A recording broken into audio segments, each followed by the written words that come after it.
So I'm on the fourth Rhythm of War book of the Cosmere universe, and we've noticed that the entire internet has pretty much come together to decide that Brandon Sanderson sucks at writing about mental health. So a lot of people are saying that Sanderson is really bad or sucks. Some people say sucks by writing therapy stuff.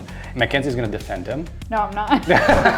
I'm not. The whole thing is like you're gonna defend. Okay, we're gonna see a couple sides of it because there's some hot topics in there.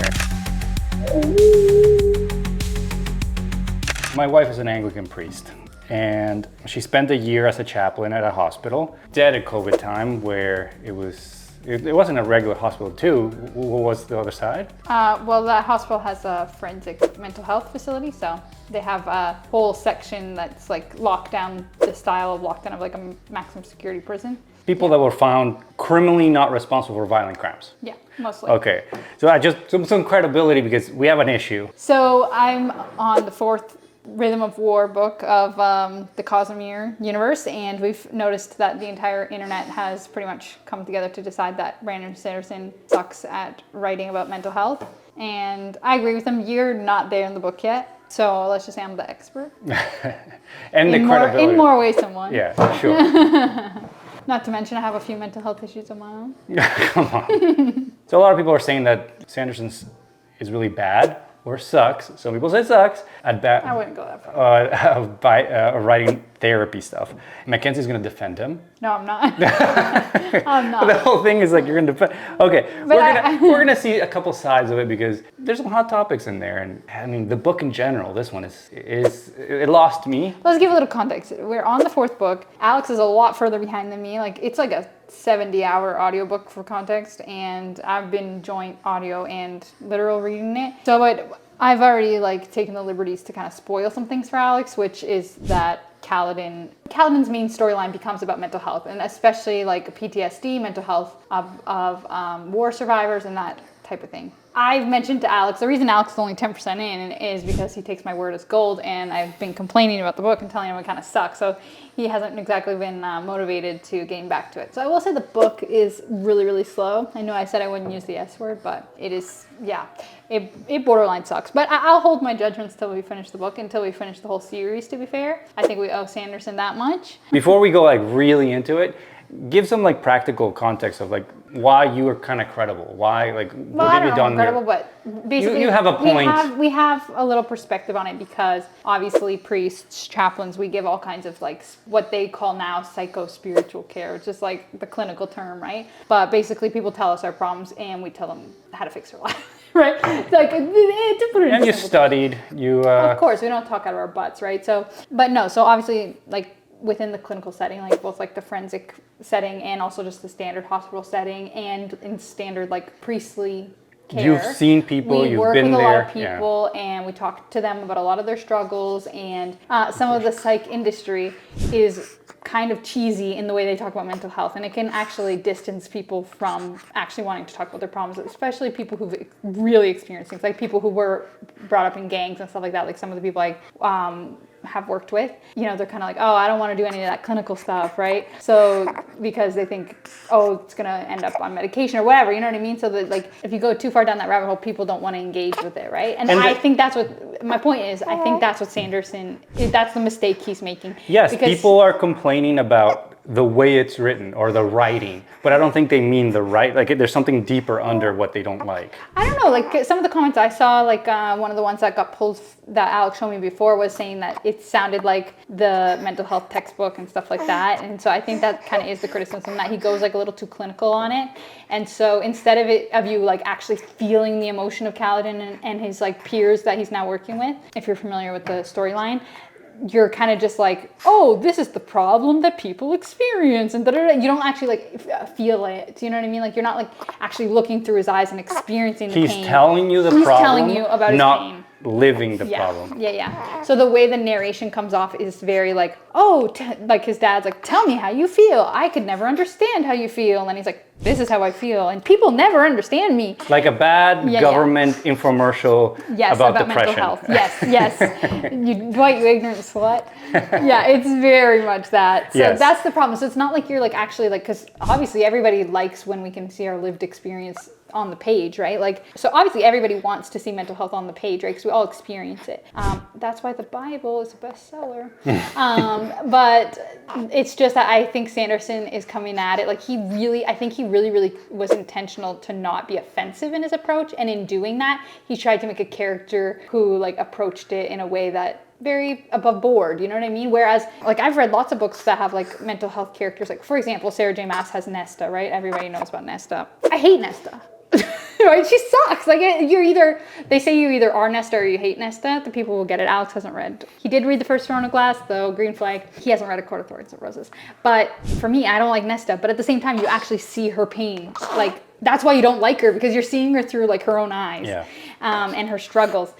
But so she doesn't have to tell you that Nesta's depressed. You experience Nesta's depression. Does that make sense? Yes, it's what a lot of, not shitty, but like a lot of bad movies do. And the writers are trying to get to a point and give you enough context so you can get to the action. So if you're watching a movie or a TV show and all of a sudden two characters are in a hallway and it's like, remember when we did this, and remember how you felt, and remember how we did that, and then remember that the bad guy said this, and it's like, we hate him, right? Yes. All right. They're trying to give you the full context quickly so you can understand what's going on and they can move to the action. And funny enough, that's what Brandon Sanderson always critiques when he talks about movies, movie adaptations. And man, it's like what is this, fourth book? It's a lot. But you do have to feel for authors, because there's so much criticism now, and people will get eaten alive for like, Kaladin, you did, like, because Kaladin's dealing with some serious stuff, like even like thoughts and stuff like that. And it's like, if you handle it insensitively. And he has, look, let's be honest, he has a big company now. Yeah. He has a lot of employees. I don't know if that's factoring into it, but how can it not? How could it not? Like you're paying people's salaries, you're paying people's healthcare, you're paying people's housing. Mm-hmm. He has a big company, he has a big thing and he has publishers that are obviously feeding off of him as well. I mean, he's a little bigger, so he has a lot of more pressure. Like I've seen the comments too, criticizing about how he deals with sexuality. Like wherever you land on that, it doesn't matter where we land on it, but like it feels like he just kind of like tried to check the box. Yeah, and is moved very on. awkward, because instead of just like integrating queer characters like in a way that feels normal, he's just like, whether you like it or not, like we have our own opinions, but like it just sounds, it's very fake. Here's a quote. "What are you? Are you his friend? His god?" "No," Kaladin said. "I'm his therapist." Ishar blinked. "What's that?" "I honestly have no idea," Kaladin admitted. So like, from here, Wind of Truth, everybody kind of in the comments is quoting that book, or quoting that line, a part of it. Even there, you can kind of see that he's kind of trying to do something. I think one of the things he's trying to do, he does it a couple times, is he's trying to pull modern world words and insert them as like a funny, like breaking the fourth wall thing, because I noticed he did that about a cow. There was like a whole scene about and you've never had a steak, and I was like, what's a steak? And it was like, on other planets they have cows, and it's like, what's a cow? So they did that whole thing. So I think that's what he's trying to do about a therapist, and he's trying to name that, like, he is making Kaladin a therapist in his like new role. But that kind of thing, that breaking the fourth wall thing, to me is really cheesy. I think it's cheap. You can only do it once. I mean, how many times can you have to do it like, perfectly. and it has to be done. Well, like the cow thing was said by Wit, so that was kind of like played it, because Wit kind of lives in this inter-world, and he says things that you're not supposed to understand. Yes. But for Kaladin to say it, I don't like that. It's like referencing pop artists or movie actors in books in another world. It's like a little nod, but it's cheap, or it's almost not committing to the bit. Like when you're saying a joke or you're saying something really racy or like really like out there that you could get in trouble, and you just say LOL at the end. This is when you're saying the text and you're just like, oh, so it's like you're not committing. Yeah, I agree. You have to commit. I don't know. I haven't read that page, but I agree. Yeah, it goes back again. He's pointing at the problem, but not really experiencing it and not really fixing it, right? Yeah, and like Kaladin is himself experiencing it, but the way it comes off is very, I don't know, I'm experiencing it as cold and removed. I don't know, I could just think of a million other books where you actually experience the world through the person's eyes, like the pain of the person in a better way. How have you lived through it and seen it in real people dealing like PTSD, like what's or like experience something really bad, or they did really bad things and then regret it. Like how do people actually act in those moments? Well, I'll say this, because that's why I like Dalinar more than Kaladin, and I feel more connected to Dalinar, because Dalinar, though they're not like, Dalinar has PTSD. He doesn't. That character doesn't. That's not one of the angles that Brandon's trying to write. But he is grappling with the things he did to his first wife and the things he did to, like, when he basically destroyed whole nations and, like, in the original wars, right, with his brother. So I actually feel Dalinar's pain. Like, I think he's writing it well through Dalinar. Like, he never has to name that Dalinar is struggling, right? But you can, like, experience the guilt through his eyes. And he struggles with alcoholism, all kinds of stuff. But you don't have a character being like, Dalinar's an alcoholic, and like, oh no, I'm struggling with alcohol, I need some help. Like, it's not cheesy. Like, you just actually experience his alcoholism. Reach out to www.gov. But you actually experience it with him, like, and that's some of the stuff you've read, so I'm sure you can relate. But that's more how people are often, especially in the beginning of when they're working through stuff, they're not that great at self-identifying their problems, right? They're just experiencing them, and they'll tell you, and that's the whole point of having a professional there to be like, that's a red flag, you know, that sounds a lot like XYZ. Whereas Kaladin is very self-aware from the start. Like, even if, I don't know if it's the first or second book when he, like, goes to the chasm to jump or whatever. Yeah. He even talks about that with, like, an unreal amount of clarity. Like, oh, I went there to jump. I was talked into not jumping. That was an attempt. Like, you know what I mean? Whereas somebody who's actually, like, just been walked off the brink like that, more often, from what I've seen, doesn't have so much mental clarity about, like, everything's still sort of like a web for them, and that's why they need a variety of tools to help them, like, untangle the web. Go more into that, like, as a professional. Well, I just think, like, you need, like, people normally need all kinds of, like, that's why talk therapy is, like, so popular now, because people, like, finally realize that, like, if you say things out loud, like, more often than not, when people are seeking help at first, or maybe help's been, like, mandated for them, then their thoughts and experiences are still all tangled up. Like, they can't discern their actions from their feelings, from their ethics. Does that make sense? So one of the things that's, like, actually pretty helpful, and one of the reasons they have things like chaplains in prisons or in, like, mental health facilities and stuff like that, is because a lot of times people who, especially who've been in, like, very desperate situations, they didn't have the time or the space or whatever to actually sit and think about what their ethical framework is. And that's one of the interesting things about this series, is because everybody is trying to figure out, like, because, like, the whole theme of, like, honor sprint and stuff like that, you do see them, and they're stepping away from their, like, former idea of religion, because they're, like, coming to know their God face to face and stuff like that. They're starting to detangle, like, what's been taught to them from, like, their individual ethics, like, what seems right and wrong to them in their heart. Does that make sense? Mm-hmm. So, like, for example, Dalinar originally thought that his war against all those little nations was just because it meant potentially forming, like, a protective, wider nation, like, with his brother in charge, right? And, like, he saw the greater good in that. But then once he's taken a step away from it, and, like after the death of his brother, like, once he's starting to get perspective, he realizes, oh, that actually is immoral. There's a moment as we go on, especially when we've potentially made huge mistakes, right? Or, like, in Dalinar's case, like, everybody knew him as, like, a destroyer, right? And he has to disentangle, like, what of the destroying was based on what I thought was right? What of it was, like, I had this weird, what, like, in our world we would call it, like, a weird sinful desire, like, because he had the thrill, right? Which was, like, put inside him by, like, the evil god or whatever. From what I understand, the book is very confusing at times.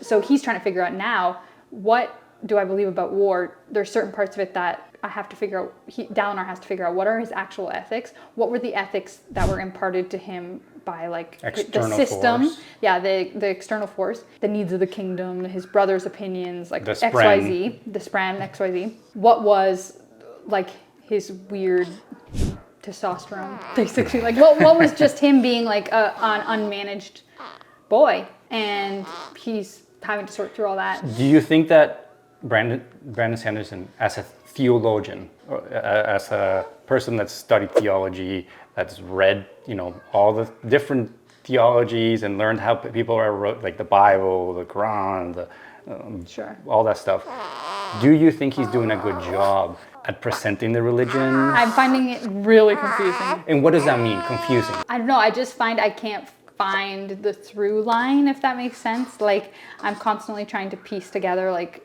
because one thing I hate in fantasy books is the overuse of the term God, because we all bring to a story a concept of God, for better or for worse, right? When you open up a book, you see the word God, we all have a concept. And if you're in the Western world, mostly your concept is one, like an all-knowing, all-powerful entity who makes decisions on behalf of the world. Like, you know what I mean? Like, there's a concept that comes with that, that's ingrained in you. And then when authors kind of strangely bring in, like, they want to use the word God or gods, but then they don't really mean that version of God. So, but then they don't properly build a foundation for what they are using the term God for, you know what I mean? So, because like to me, the three, like odium, the Stormfather, and cultivation or whatever, like those are like the three gods, I guess. So far, I mean, everything's changing rapidly, but like, and like I said, I can't even identify who the gods are, even though he uses the word God on every page. They don't fit. They're not all powerful, all knowing. So it's like, what actually is the framework for their God, like their reign as God, you know what I mean? So I find it difficult when authors don't define what they mean when they use the term God, and because I feel like it leaves room for people to just like impart their own like what they bring to the table about what God means. And it's just messy. I don't know. I find it messy. And I have all kinds of ideas about what God means. And like some people, yeah, I mean, I don't know. But it's confusing for me. You've studied cults. You've studied how people see a cult leader as a god, almost like a bigger than them entity. And do you feel that? Can you sense through the book Sanderson's confusion in his own beliefs? I don't know. I've heard that he's Mormon, so I don't know if he actually is like a practicing Mormon, a believing Mormon. I don't know. Or was raised in a Mormon family. Yeah, like often we use like it as a blanket term, right? So I don't know. So I would be like, one of the things that I always feel like about fantasy authors is I want to sit down with them and like ask them, like, what do you really believe? And, what do you really believe? Or which parts of the book? What are you working through? Yeah. Because one thing also like that I find when priests, not so much in this book, but I mean, there obviously is the priest characters. But one thing I find strange is people bring all kinds of like, you can literally read their presumptions about what a priest is or what a religious leader is from the way they write about priests. So like, do they write about them as good characters or evil characters or like whatever? Red Rising. Yeah, but they play like a pretty small role. Yeah. It's not like a big through, like I think if I had to guess, that's a new video, I guess the religious system of a bunch of authors. Like if I had to guess, Pierce Guess Brown, the mental illness of each author from what they write. If I had to guess, Pierce Brown's probably an atheist, and I think he's been in California a long time, so I think he probably actually lacks a lot of religious knowledge. I could be totally wrong, but that's my guess from reading about him. And because he seems to stay away from it. Whereas Brandon Sanderson's like, I don't know what he's writing about. I'm confused. A lot of people, and I get this, like a lot of people, someone wrote this in a video comment, the toxic positivity within Cosmere fans is upsetting me.